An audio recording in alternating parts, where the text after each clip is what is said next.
BTB listeners, thank you so much for checking out today's episode. Listen, if this episode inspires you, do me a favor and take 5 seconds to shoot me a like and subscribe to the podcast. There are several more exciting guests that are in the pipeline, and I just can't thank you enough for your continued support, and let's keep paying the mission forward. Let's get into it.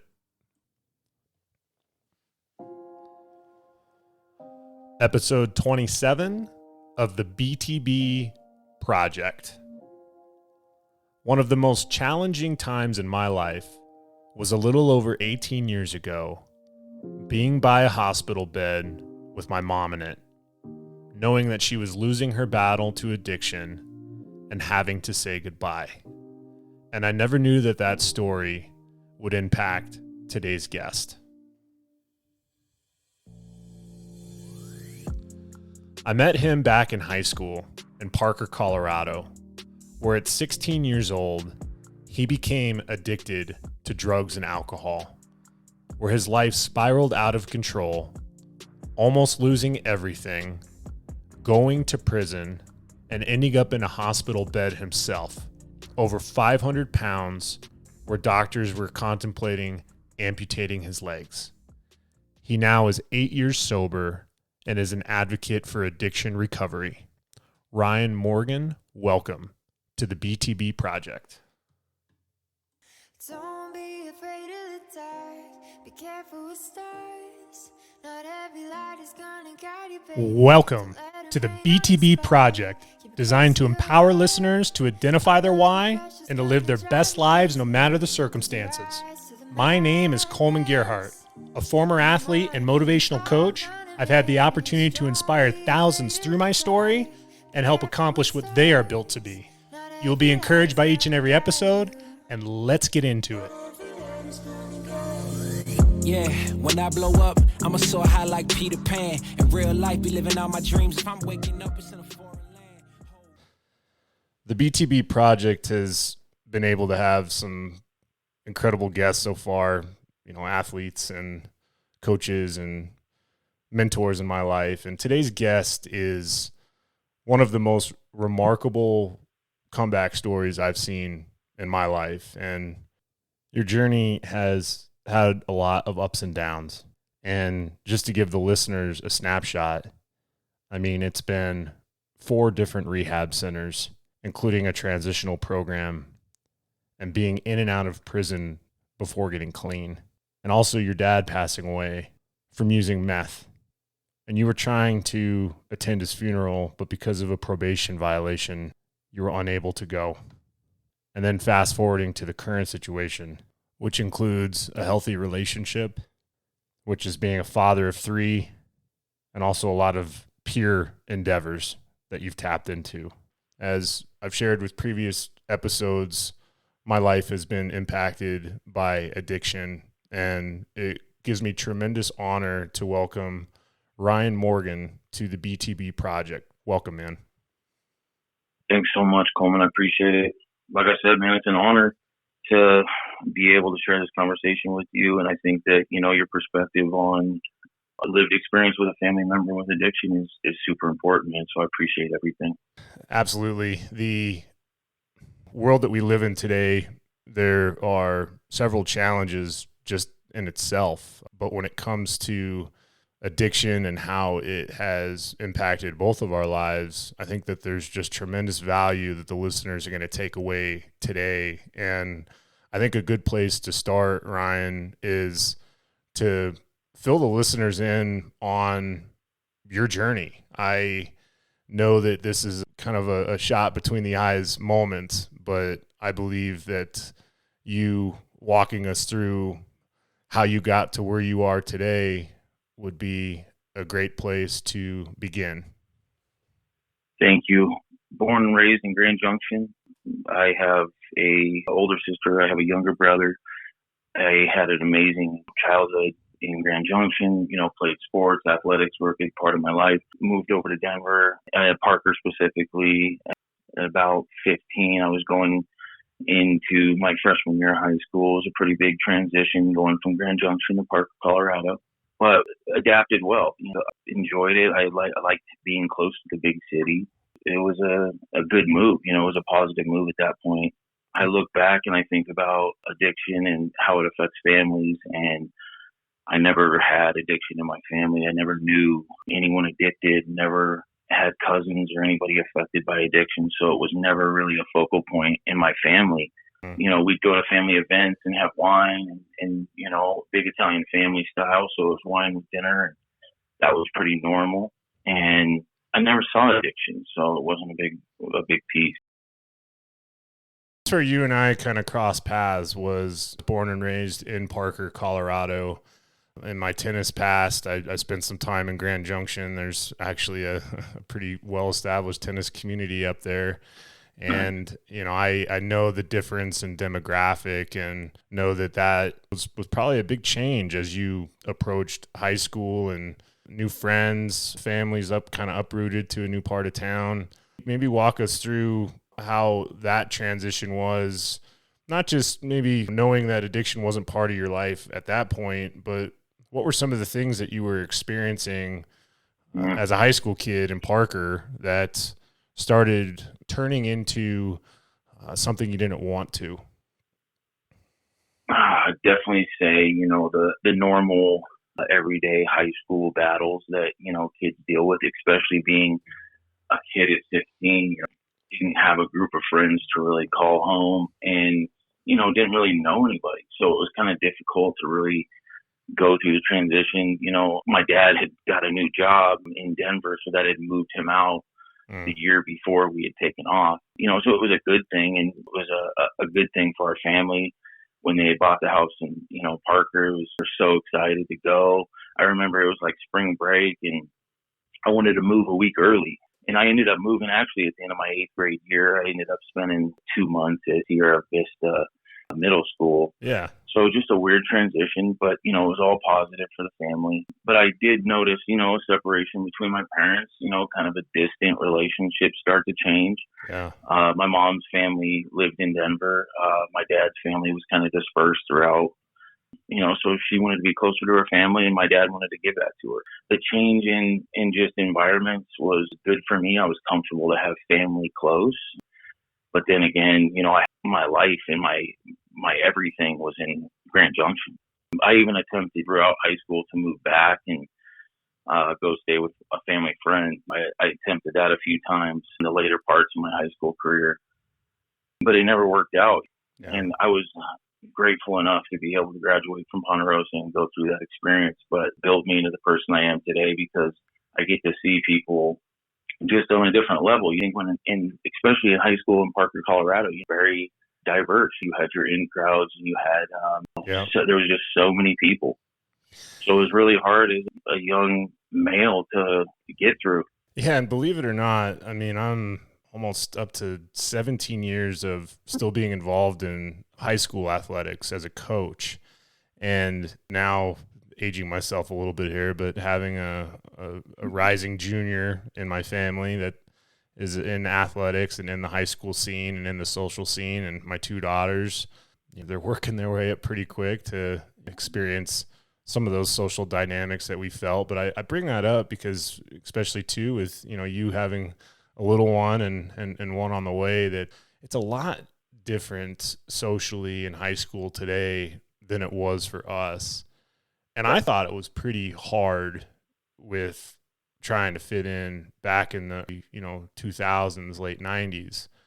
Yeah. But in today's day and age, with social media and just this pressure that's put on kids, I know that it was challenging for you and I to, being a Parker native in my position. It was hard for me to fit in with people that I grew up with, and I knew, my heart always felt for people coming in that there are some good people, but there are a lot of folks that can make life tough. And I appreciate you sharing that. And I would just like to give the listeners an understanding that at this point, addiction really wasn't a big part of your life, your family's life. It wasn't there. And at that point in my life, at 15, 16 years old, I was right in the middle of it. At that point, my mom Yeah. actually went to her first rehab when I was 16 years old. And that was just something that was going on in the background of my life while trying to maintain some sort of normalcy as a high school kid. So I think that is a really good parallel for the listeners to understand that whether you're in the thick of it or you're excited about a new opportunity, but, you know, kind of have some reservations of how's it going to go, or, you know, that level of uncertainty that, you know, at the end of the day, we're all susceptible to this dark area of the world of where Right. if you want to find an outlet, it's easy to get pulled into stuff. And it's also easy to understand that there's a lot of people struggling out there. So I would love for you just to speak to the listeners on kind of the path that led you to realizing you were trying to find an outlet because, you know, maybe you missed home, Yeah. maybe you saw the stuff with mom and dad that, you know, started to escalate or whatever it may be. I just would love for you to share when you started being like, you know, I'm going to see what's out there and maybe not the path that you wanted to take. Yeah, I mean, I think towards the end of my high school career, you know, my dad had moved out. He had got his own apartment. They had definitely separated at this point. I think divorced by this point. So that was not a big shocker because I think that was the entire plan from the get-go. But my dad had great opportunity out in Denver to get a new job, and he did. He did start struggling at this point with hanging out and meeting new people. Newly being single, married for 28 years, I'm sure it was pretty tough to get out into the dating scene. So meeting new people that he probably shouldn't have hung out with. But at that point, you know, there was no father in the home. So, you know, my mother was distraught, you know, newly divorced. I was attempting to go to high school. I did graduate a year late because I failed one of my economics classes. So I did have to go back and continue on. I did get to walk with my class, thank God. I actually was in the same boat with math. I failed math 3 times and I walked, but I wasn't technically graduated. I had to finish a math class at Arapahoe Community College to graduate. So you and I can wave the white flag on academics. It's not Yes, for everybody, but here we are. So well, I think a lot of that, you know, there's shame and guilt, you know, built into that too. And my sister was very academically sound, and you know, I wanted to try to keep up with her. We were very close. She ended up going to CU Boulder, and at that time, left in the house. I had my younger brother, my mom, but I didn't have a close relationship with my mother. And so there was times I remember being very young, man. I remember being 16, I think, and I had my license and I was hanging out with a group of friends, and I remember the friends specifically, but we went to a house and I smoked meth for the first time.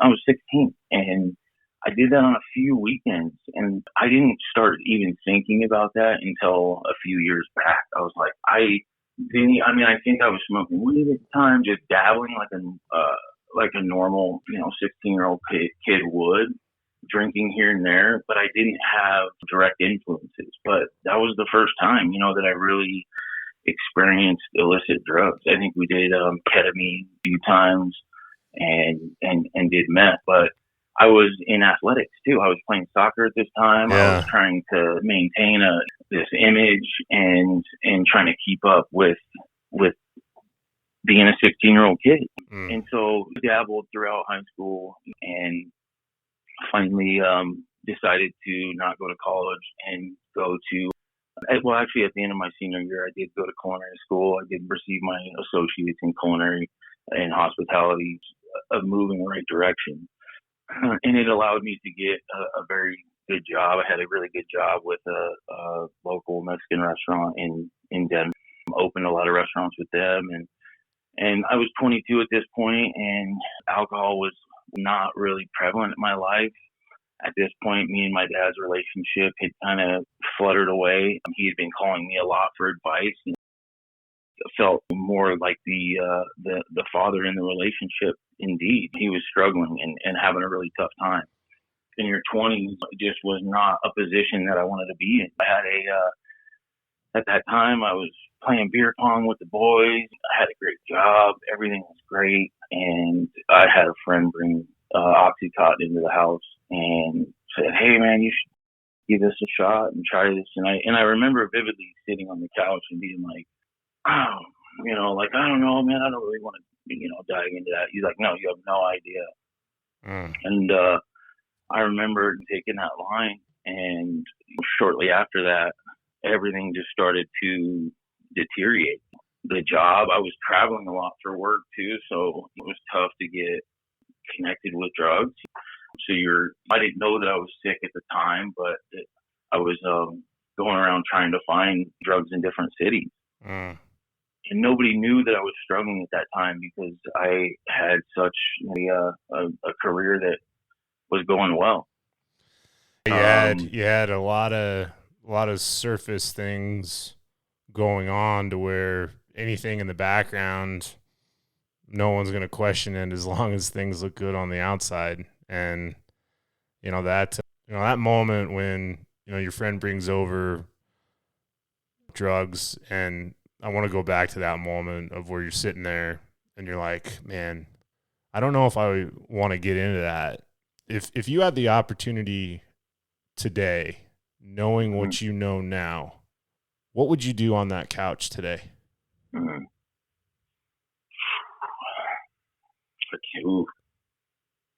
It ruined everything. It ruined everything. So, I mean, I would have ran. Yeah. I mean, literally, I would have taken off and ran as fast as I could. After that period of time, man, the bank account drained. The new car that I just got, I was so proud of, was repo. All these things started dwindling, you know what I mean? Just disappearing.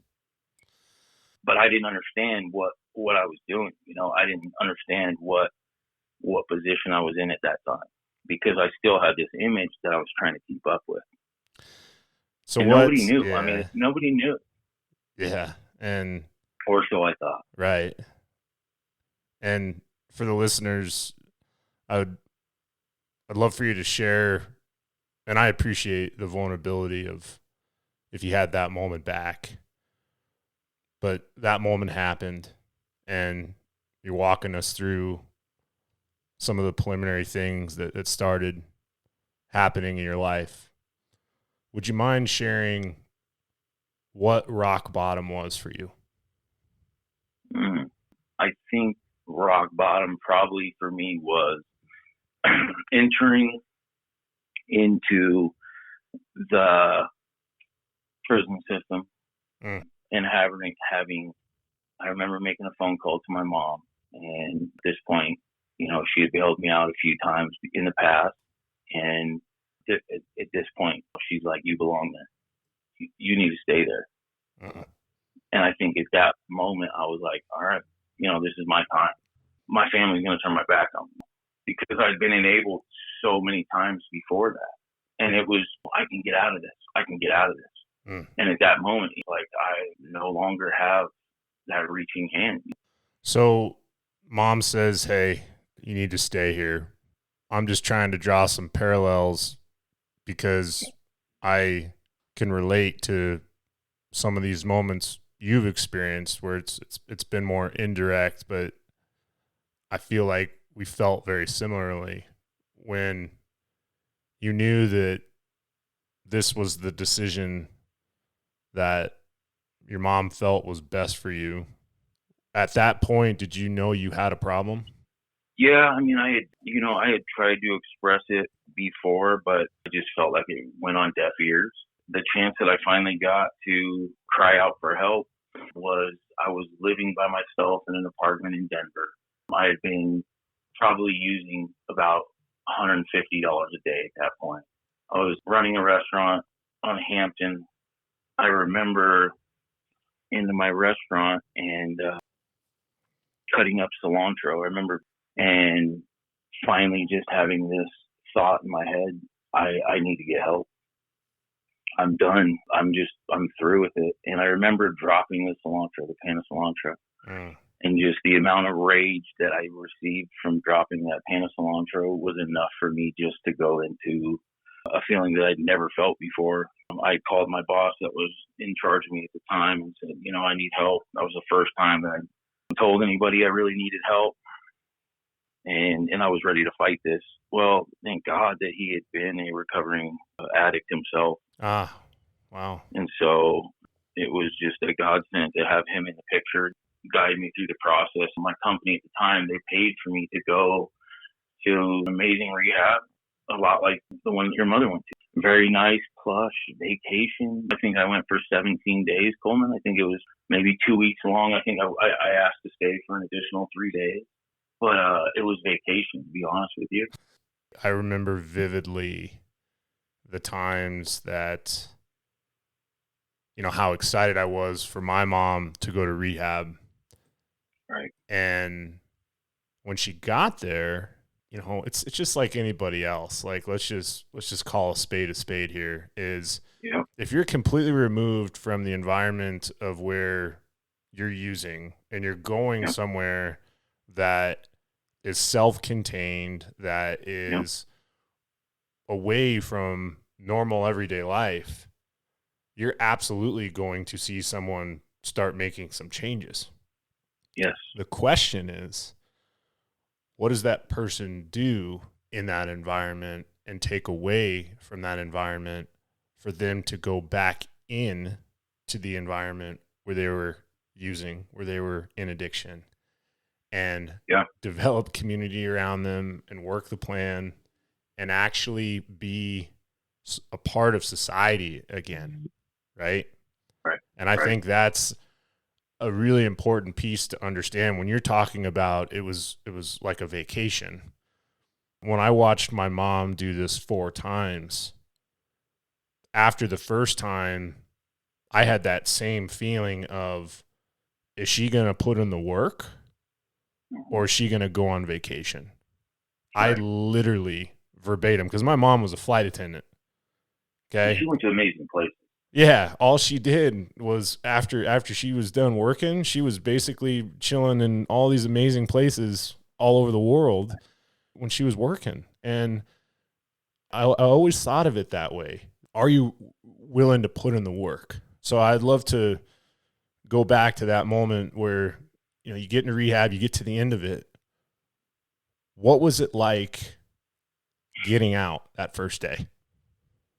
Oh man, it was glorious. They have you do your speech. I remember you talked about your mom's cup hanging. I think that's an amazing ceremony that Parker Valley Hope does. But you feel amazing. You get out and you're just rejuvenated. You feel so good, and your family's so excited, and everybody's so happy. But that only lasts for so long. And in my case, I think it lasted 2 weeks. I think it was 2 weeks before I was back out. And I went back to the exact same situation that I was in before, living in the exact same condo that I was at before. My job had ended up not letting me go on the road anymore, so I had to stay at a location. I was at a store in Denver. I attended no intensive outpatient. I didn't intend. I went to meetings just here and there to suffice, my family for the most part, I think, and my job because I had to, but that didn't last long. It didn't last long at all. Yeah. What was the moment, Ryan? I mean, I know that you shared the moment about the couch where you had that thought and you followed through on it, to talking about the rehab stage and getting out. And 2 weeks later, like, what was that situation? And did it make you have kind of the similar thoughts that you had on that couch years before? Definitely. But then at that point, you're built up with so much shame and guilt that it's so hard to come back from. And now at this point, I had my career's gone. My job is gone that I'd worked so hard for. Everything that I'd worked hard for is gone. Everybody in my family, everybody around me knows that I'm this addicted loser. And I begin to take on that persona. You know what I mean? And of course, when you're in that moment, in that time of using, when you hate yourself so bad, it's very hard to have healthy relationships and love anybody else. So all of your relationships and everything around you is so toxic because of you. And at that moment, it's you can't see that, but everything around you is so chaotic and toxic that it's hard to really think clearly. So flash forward to what I believe a moment in your life that you probably have the picture somewhere, or you have it somewhere to where you always remember of how bad it got. But I mean, you in that hospital bed, and yeah,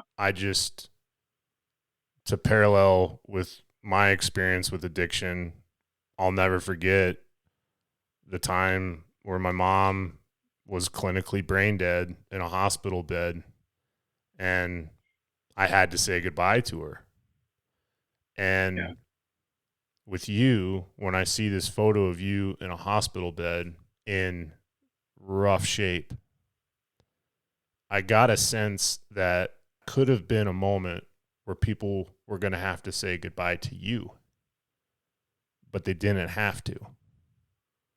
And that's where I believe this true story of redemption starts, is whatever came from how you got to that bed and what happened after you got out of it. Can you tell the listeners about that moment? Yeah. Right before COVID, I had, like I had said earlier about having oxygen and being on oxygen and being diagnosed with all these illnesses. I was 500 pounds. I was 505 pounds as far as the Denver Health Scale would go. At this point in my addiction, I was overeating. I was, what was crazy is the time in the hospital bed, I was clean from heroin. I was clean off opiates. I was clean from drugs and alcohol. But food was my main source of comfort. Can food be an addiction? 100%. Yeah. 100%. And honestly, even to this day, I have to maintain a healthy relationship with food. It's something that I struggle with. I remember you saying in your mom's episode, about sugar being a major piece, in recovery's lives, and right. That is. I mean, that's so true. You see people go try to get clean, they get on methadone, they get on, Suboxone, and then they just balloon up. I mean, it's inevitable, unless you address it and take care of it. I remember vividly every time she would get out of a rehab, it was almost verbatim of, is my mom eating gummy bears, or am I going to check her coffee cup to see if it's clear or dark? I mean, that's what it came down to. And even as a child of an alcoholic, my suppression of not knowing if my mom was going to wake up the next day or coming home to her pass out on the floor, like, mine was food as well, Ryan. I mean, I got up to, upper 300s by the end of high school and kind of enduring that. So I find it really powerful that addiction doesn't just come in the form of drugs. It comes in the form of food. It comes in the form of what we're feeding our minds, whether it's visual or audio. It's the type of people that we're putting ourselves around. We are creatures of habit, and I cannot wait to discuss later on some of the amazing habits you have today. But I think in this moment, you're trying to replace a habit of using drugs with something that is a healthier habit. Yeah. So as you're juggling through that, I'd love for you to continue to share how you were trying to find that balance. Towards the end, it was, I had my child, my baby, I had my child. Kiki was about 3 at the time, and I had sitting in that hospital bed, I had seen her come in and open gifts on Christmas. I missed Thanksgiving, Christmas, and New Year's. Missed all 3 of those being in the hospital. But when I got out of there, the oxygen, they sent me home with a ventilator to sleep with at night, big $16,000 computer, to sit next to me to keep me breathing at night. And at this point, I was still working, and I was serving tables and bartending and working, so I was always on my feet, moving around. I actually would bring oxygen to my job and bring the tanks in the back. And when I got the chance, I'd go back and try to get as much oxygen in as I could. I was trying to maintain this image that I was okay when I wasn't okay. It wasn't necessarily having unhealthy relationships with just food, but it meant, yes, you're not using substances and you're not using illicit drugs, but you're not in recovery and you're not working your recovery. And I couldn't tell somebody else at that point, being super overweight at 500 pounds, how to live their life. There's no way that I would be able to help another person.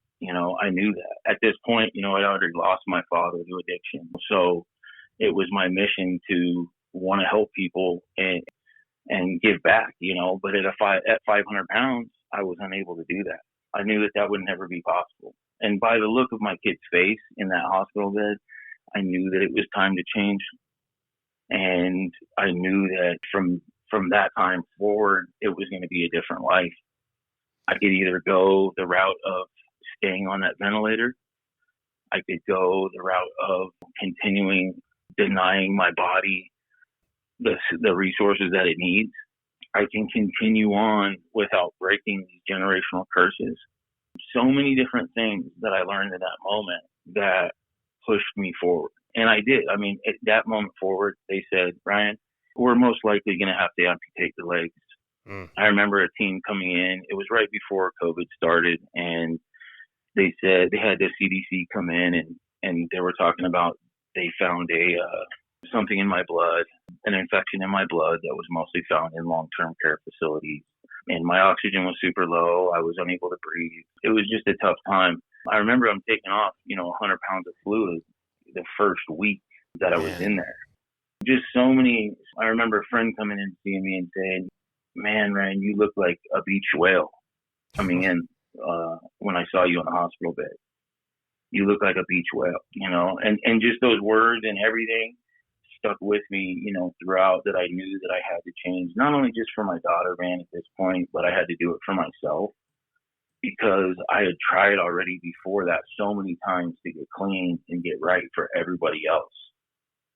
But I knew this time was different. I knew that this time it was for me. And so, I got to it, man. I got out of the hospital, it was pretty rough. I had to carry around oxygen, and very demoralizing. You know what I mean? It was embarrassing, man. I would be taking the light rail, going downtown with an oxygen tank, attending recovery meetings. Just embarrassment. But at this point, starting to build a little confidence. Even though I was heavy, I was building a little bit of confidence. And that's when my walking began. My walking was a major piece of not only just, maintaining my recovery, but just growing within my recovery too. I think it's important to share in that moment, Ryan. When you got out of that hospital bed, did you have a plan on, okay, this is how I'm going to tackle my weight issue? Was it structured, or was it just a decision in that moment of, I'm going to make a change? There was so many health professionals around me telling me so many things that I needed to do. This is what you need to do. But at that moment, I just didn't know how to do it. No, it wasn't structured. It was kind of just on a whim. And I knew that I couldn't live like that anymore. It was like I couldn't even tie my shoe, Colin. I'm tired. Yes, you made a decision. And I can't stress this enough to the listeners, is there are so many times where I've looked to make a change or create a goal, and I start kind of festering in how to accomplish it rather than just making the decision and taking action. And I just want to make that very clear, that your ability, despite the shame, despite the guilt, despite the insecurity, despite everything you went through, in that moment, you made a decision. And that is incredibly powerful. I definitely think right before this, I had right after this, excuse me, I went camping with a friend or with a neighbor, and we were in the mountains, and it was me and Kiki, my daughter, and we were in our tent, and the wind was blowing, and it was a nice night out. All the stars were out, and the top of the tent blew off, and so I was holding Kiki and just laying there staring up in the sky. And I remember the sun coming up in the morning, and we were sitting out chatting in the morning, and I looked over at my friend, my neighbor, and I said, something's different. I was like, something's different with me. And she's like, what do you mean? And I said, something's different, Patty. I think something's going to change. I feel like a change coming on. And when we came down that mountain, that's when everything shifted for me. I mean, everything shifted for me. The weight loss, I started walking. I began walking, miles a day, whether or not, and I did that every day. I made it a pact to myself, you're going to get out in the morning and walk, and you're going to get out in the night and walk. And mind you, at this point, I was probably, upper 400s, and it's hard to move your body. And upper 300s. It's hard to move your body when you have so much weight on you. It's really tough, and even just walking a half a mile is an obstacle. Yeah. And so, I just got out in the neighborhood and said, you're going to walk in the day and night. I put on the headphones and go. I try to put on inspirational, motivational stuff to get me through. And, just over time, man, it just built up this routine that was titanium. And then starting to gain knowledge on morning routines and how to, align your day and how to kind of structure your day. It was necessary at that point. Although I had seen it in my past life being successful within the restaurant industry, it was something completely different. This was my life. This was everything. I I'd take the bus everywhere. I never drove. I did that for years. I did that. I raised my kid on the bus. I didn't have a driver's license. That was a piece of my addiction, that took away. I now have it back, thank God, but for the first 5 years of my kid's life, I didn't have a driver's license. She never saw daddy drive. I'd go pick her up at, daycare, walking up to pick her up, with the stroller after getting off the bus, humiliated, but still knowing that, like, you got to put one foot in front of the other. And it doesn't matter how low my confidence was at that point. I knew that I had to do better if I wanted better for myself. Right. That is just a beautiful testament of, one, the power of making a decision, two, to take action, and three, continuing to work the plan. Because what we were talking about earlier was we're all creatures of habit. There are good habits and there are bad habits. You had a lot of bad habits. Now you're starting to replace a lot of those bad habits with good habits. Doesn't happen overnight, but you're starting to chip away at that.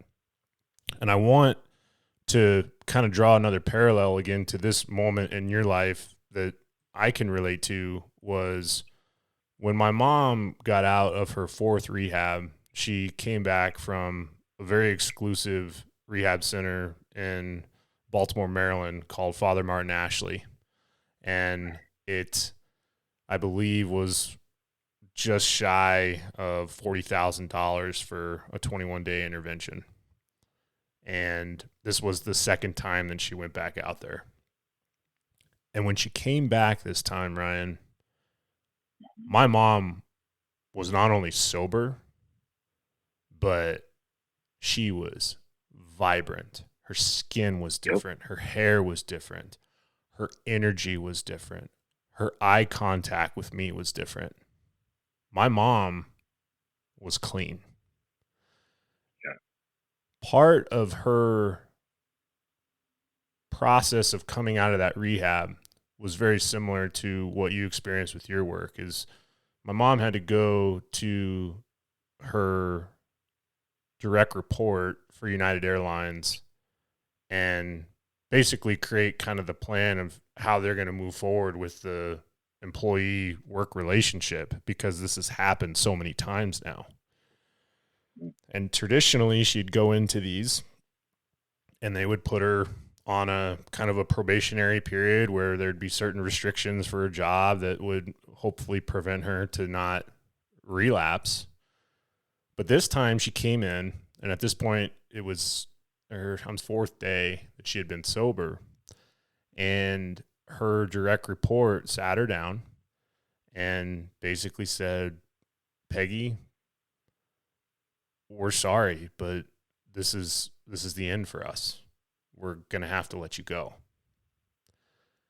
And in that moment, okay, and this is how I draw parallel to that moment where you're camping, you know, tent blows off, you see the stars, you start making your steps. My mom had started taking those steps when she got out of Ashley. But when she was told that she just lost her job, she was so dependent on alcohol that her body didn't know how to handle the emotion of that news without having alcohol. So her body goes into what they call an alcoholic seizure. Seizure stopped her heart, goes into cardiac arrest. A couple days later, she passed away. What I think is so fascinating and what I can't wait for you to share right now is you not only have made a decision, but you've had some incredible milestones in your recovery. I would love for you to share with the listeners what life looks like for you today, how long you've been clean, what your body's like, and I want to start tapping into some of those healthy habits you began to take on today. I appreciate that, Coleman. When I talked about coming off the mountain, that drive and that energy, whatever it was, that higher power, you know, that was instilled in me,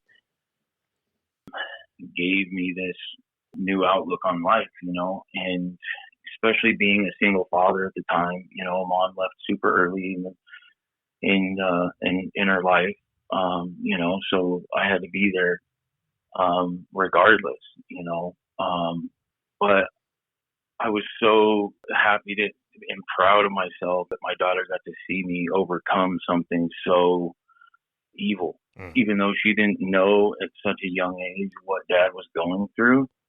She knew that dad was heavy. She knew that dad was unhealthy. You know, all she knew that me and dad got to go in the stroller a lot because daddy wanted to go out walking a lot. But she got to see me overcome this struggle and a battle, you know, with my weight. Even though she didn't get to see the battle with the substances, I know that she got to see this consistency and this dedication that I put in every day now. I've lost over 275 pounds. Wow. I've been clean and sober going on 8 years now. And just recently started getting into the gym again. And I think it was a big piece of my insecurity of not wanting to, you know, chase other people. You know, when I first started my journey, I walked around the neighborhood and would do yoga and do all my workouts, you know, in the house. It was not something that I wanted to do in front of other people.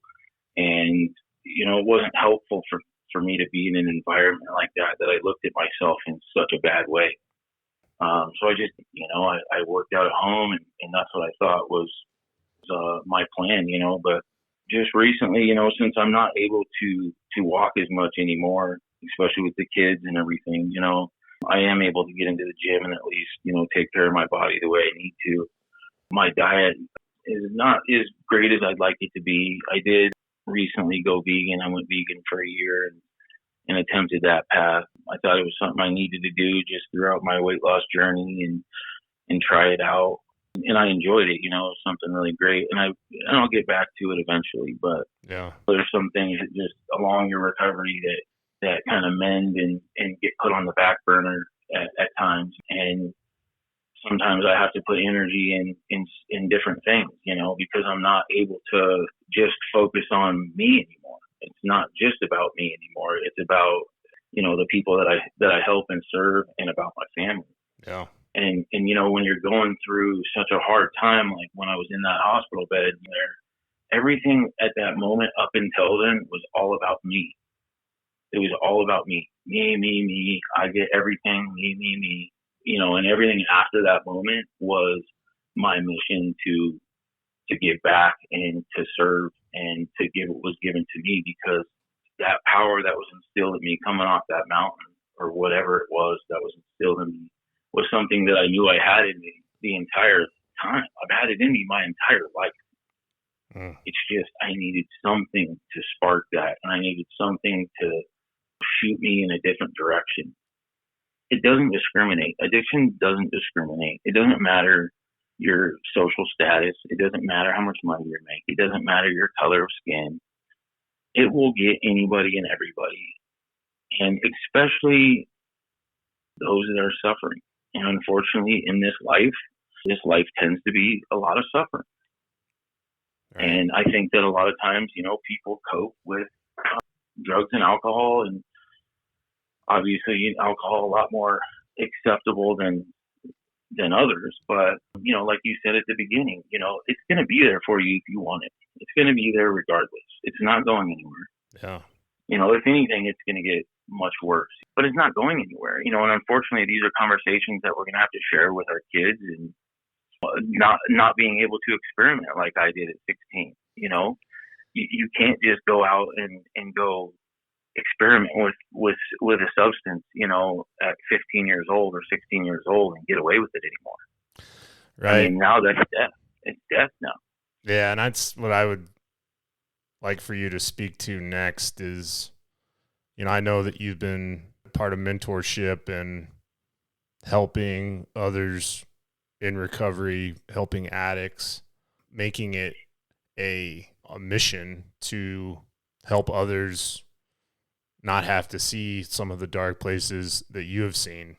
And one of the things that I'm really taken back by, I'm proud of you for bringing it forward and having it be something that we're all aware of, is the use of fentanyl. We've seen so many news articles and situations where people or kids are believing to be dabbling into something, but what they're dabbling into might have something in it that they have no idea, and they don't wake up the next day. I would like to hear, based off of your experience, your advice to teenagers in 2023, or anybody in that case, that are looking to see what's out there and explore or have fun, or like, hey, I'm just going to go have a good time. What advice do you have for them, knowing what you know? I would, first of all, I want to say that it's just a weapon of mass destruction, wreaking havoc on this country, this world in general. There is no more experimentation with fentanyl. It's going to just get now there's even more potent substances coming out. There's xylazine, they have carfentanil, and it's just going to get more and more potent. And the availability and the accessibility of the drug is so easy to get. It's so rampant. It's unfortunate, that there is so much access to it, and we do see a lot of news articles, and we see all this big stuff going on fentanyl, and whichever side you're on, whichever side you want to be on, there's so many people dying every single day from this alone. It's now became the number one killer in our country. And if we don't put more focus into it, and we don't put more education into it, because we're trying to not necessarily shield, but we have to be honest and educate every single child on this. I mean, in whatever age that, I think parents feel appropriate to share that with their children, then that's up to them. but it's got to be known. It has to be known because it's just going to get worse. So part of the, mission, as we talked about before we hopped on today, of the BTB project is to continue to help others. That was the last thing that my mom told me before she passed. And it leads me to just a last question for you when it comes to your mission. And I appreciate you sharing your journey. I appreciate your vulnerability. I appreciate the truth and the awareness around some of the struggles that you've been through. But I want to go back to your father. And I know that it's been a few years now, but nonetheless, you were close to your dad. And that was a moment when you had to say goodbye, I'm sure was very challenging for you. But knowing everything that you've been through, knowing how close you were with your dad, what is the mission you want to continue to pay forward to honor your father and to allow people to recognize how devastating addiction is? When I first got the opportunity, and when I say opportunity, I mean, I consider it an amazing blessing that I get to be able to work in the industry of addiction. And I'm so blessed that I get to be in an industry that accepts me for who I am. And I have a community around me of amazing people, like-minded people that strive to help others. The biggest thing is I want to give back what was given to me. And I've had many mentors along the way. I've had plenty of people that have inspired journey along the way. And the ultimate goal is to be that for somebody else. And which way that might be. And I tend to try to be open and as honest and as vulnerable as possible because I know that with that will help somebody else in their journey. And instead of trying to take the ego route and go that way, I decide that digging deep and being able to have open conversations is the best way that we can combat this. The opposite of addiction is connection. When you stop connecting with other people, that's when the addictions begin. When you stop allowing yourself to have relationships, be involved in relationships, start meeting new people, that's when the addictions start. And whatever that may be for the person, if it is taking over their life and it is becoming a problem, then they need to address it. I think that, everybody's path is different. I think each person's path is so different. Whatever's going to work for me is not going to work for somebody else. What I do in my daily routine or my beliefs or my results is not going to be the same for somebody else. And everybody's, and that's the hardest thing is that I think a lot of times right now we're trying to make recovery a one size fits all situation. And unfortunately, it's not. Everybody's story, everybody's situation is so different. Yeah. And everybody's story is powerful. And as many of these stories that we can get out, the better off that we're going to be. Well, Ryan, you have an incredible story, and I think the redemptive moment in your life to be there for your kids and to be there for your family and to get out of that hospital bed and just to start taking steps forward is an incredible testament of perseverance, your resiliency, and your ability to want to not only change your life, but to help others. It's been a unbelievable privilege to have you on the BTB Project, and I can't thank you enough for spending a little bit of time with me today. I appreciate it, man. Thanks so much for your mission, man, and just being able to be vulnerable and sharing your journey through it too. I think that your perspective is amazing, and thank you. What a powerful message that Ryan was able to share today. And I can't stress enough the importance of what he said in today's episode, that the opposite of addiction is connection. Being able to connect with people, being able to be in community, being able to do life together. There are so many takeaways from today's episode.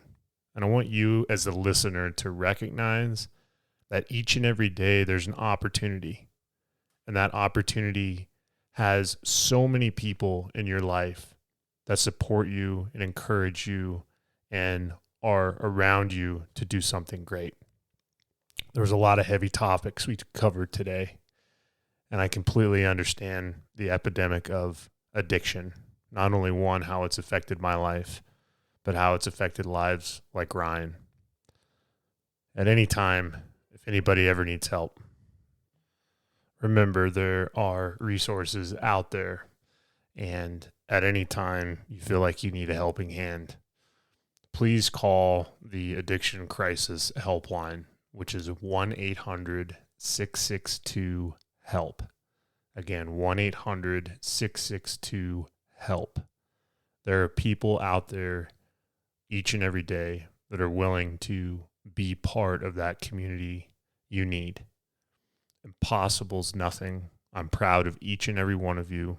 Thanks for checking out today's episode, and take care.